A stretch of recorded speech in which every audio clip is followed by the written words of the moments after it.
তো যারাই আমরা বাংলাদেশ বার কাউন্সিলের জন্য প্রস্তুতি নিচ্ছি তাদেরকে অবশ্যই আইনগুলো সেকশন সাবসেকশন প্রোভাইজো বিভিন্ন প্রকার ব্যাখ্যা বিভিন্ন প্রকার উদাহরণগুলো ভালো করে পড়া উচিত। সেটা এমসিকিউ হোক বা লিখিত হোক, যেহেতু প্রতিবারই পরীক্ষার্থী বাড়তেছে তো বার কাউন্সিল প্রতিবারই বিশ্লেষণধর্মী বিভিন্ন প্রকার প্রশ্ন করতেছে। তো এগুলো আপনি কিভাবে অ্যান্সার করতে পারবেন? তো মূল কথাটা হচ্ছে আপনি যেই সাবজেক্টটাই পড়েন সর্বপ্রথম কথা হচ্ছে যে ওই সাবজেক্টটা টোটাল কতটা সেকশন আছে, কতটা চ্যাপ্টার আছে, কোন চ্যাপ্টারে কী বিষয় আলোচনা করে, কোন বিষয়টা কত ধারা থেকে কত ধারা পর্যন্ত আলোচনা করা হয় এই জিনিসটা জানবেন। এরপরে হচ্ছে ওই জিনিসটা, যেমন ধরেন যে প্যানাল কোডে আমরা শুধু চুরি পড়ব, তো চুরি পড়ার আগে আপনি সর্বপ্রথম চিন্তা করলেন যে প্যানাল কোডের মধ্যে আমাদের 17 নম্বরে প্রপার্টি রিলেটেড অপরাধ আছে। ওই প্রপার্টি রিলেটেড অপরাধ তার 378 থেকে 462 পর্যন্ত আলোচনা করে। তার মধ্যে শুধু স্পেসিফিক থেফট বা চুরিটা আলোচনা করে 378 থেকে নিয়ে 382, এই 5টা সেকশন আলোচনা করে। তাহলে এই 5টা সেকশনের মধ্যে প্রথম 1 নম্বর যে সেকশনটা দেওয়া আছে 378, এটা শুধু ডেফিনেশন দেয়, আর বাকি 4টা যে সেকশন আছে এগুলো শাস্তি বর্ণনা করে। এইভাবে আগে বোঝার চেষ্টা করবেন, ওই ডেফিনেশনের মধ্যে মূল উপাদানটা বোঝার চেষ্টা করবেন।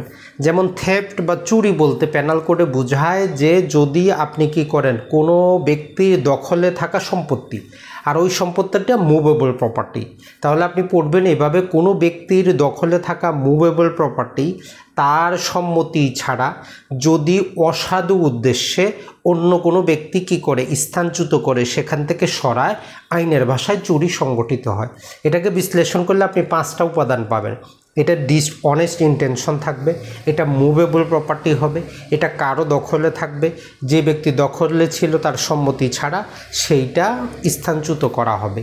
তো ওই যখন আপনি ওইটা পড়বেন এটার 5টা আবার ব্যাখ্যা, স্পেশাল ব্যাখ্যা দেওয়া আছে, ওই ব্যাখ্যাগুলো বোঝার চেষ্টা করবেন। যে যদি কোনো জিনিস মাটির সাথে সংযুক্ত থাকে যেটা মুভেবল প্রপার্টি না, সেটা চুরির বস্তু হইতে পারে না। যেমন ধরেন যে একজন ব্যক্তি চুরি করার উদ্দেশ্যে আপনার একটা গাছ কর্তন করতেছে, সে সামান্য একটু কাটলো, সে চুরি করে নাই, সে কি করতেছে, সে অন্য কাজ করছে, আপনার ক্ষতি করছে, মিসচিভ করছে, কিন্তু সে চুরি করে নাই, কারণ চুরি করার জন্য মুভেবল প্রপার্টি হইতে হবে। তারপরের 2 নম্বর ব্যাখ্যায় বলে যে আমরা উপরে যেটা বললাম যে একটা ইমুভেবল প্রপার্টি চুরির বস্তু না, কিন্তু যখনই কেউ কোনো এরকম জিনিসকে মাটি থেকে কি করবে, পৃথক করবে, ওই চুরি করার উদ্দেশ্যে পৃথক করা মাত্রই চুরি সংগঠিত হয়ে গেছে।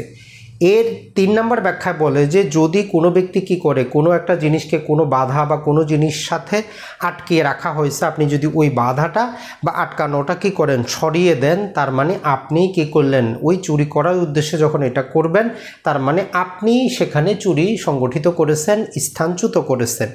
এরপরে 4 নম্বর ব্যাখ্যায় বলে যে আপনি যদি কোনো পশু পাখিকে গতি দেন, কোনো পশু পাখিকে তার ডাইরেকশনটা চেঞ্জ করেন, এই ডাইরেকশন চেঞ্জ করার জন্য যখনই আপনি কোনো কাজ করলেন আর সে আপনার দিকে কি করলো, অনুসরণ করলো, তখনই চুরি সংগঠিত হয়ে গেল।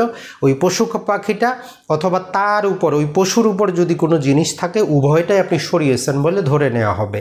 আর এই যে ডেফিনেশনে আমরা একটা জিনিস বললাম যে অবশ্যই সম্মতি বা কনসেন্ট, অনুমতির প্রয়োজন হবে, বলতেছে যে এটা সরাসরি হইতে পারে, এটা পরোক্ষভাবে হইতে পারে, এবং এইটা যেই ব্যক্তি সম্মতি দেওয়া আছে ওই ব্যক্তি ছাড়া অন্য ব্যক্তিও দিতে পারে যার দখলে সেটা আছে।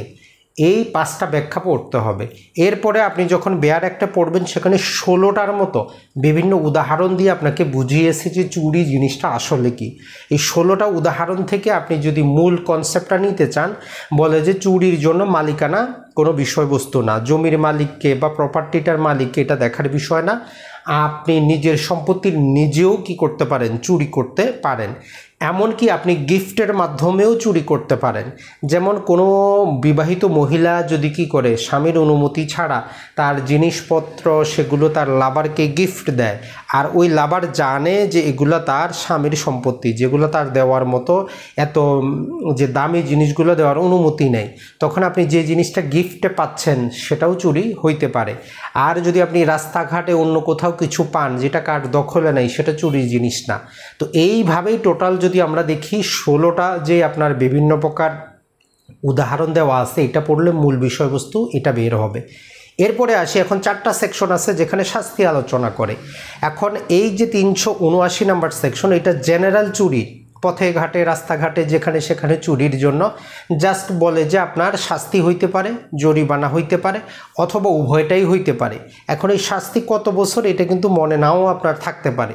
শাস্তি কত বছর, 3 বছরের শাস্তিটা আপনার মনে নাও থাকতে পারে, কিন্তু এতটুকু মনে রাখবেন যে এখানে কারাবাস অথবা জরিমানা অথবা উভয় দণ্ড, বিচারকের ইচ্ছা উনি কোনটা দিবেন, অথবা উভয়টাই দিতে পারেন।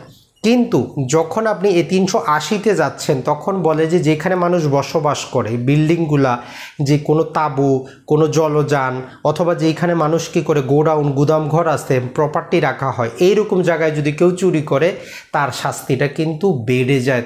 তখন তার শাস্তিটা 7 বছর পর্যন্ত হইতে পারে। সেখানে বলা আছে ইদার ডিসক্রিপশন, সশ্রম অথবা বিনাশ্রম, সশ্রম অথবা বিনাশ্রম। পড়ার সময় আপনি এটা পড়ে নেবেন যে ইদার ডিসক্রিপশন মানে সশ্রম কারাবাস অথবা বিনাশ্রম কারাবাস। এইটা 7 বছর পর্যন্ত হইতে পারে, ম্যাক্সিমাম 7 বছর। এবং সাথে এবার শুরু হচ্ছে এবং জরিমানা। আগেটা কি ছিল, অথবা ছিল, এটাতে অথবা নাই। এরপরে আপনার চাকর বাকর অথবা আপনার ক্লক আপনার অফিসে কাজ করে, সে যদি চুরি করে সেম 7 বছর পর্যন্ত হইতে পারে ইদার ডিসক্রিপশন, সশ্রম বা বিনাশ্রম এবং জরিমানা।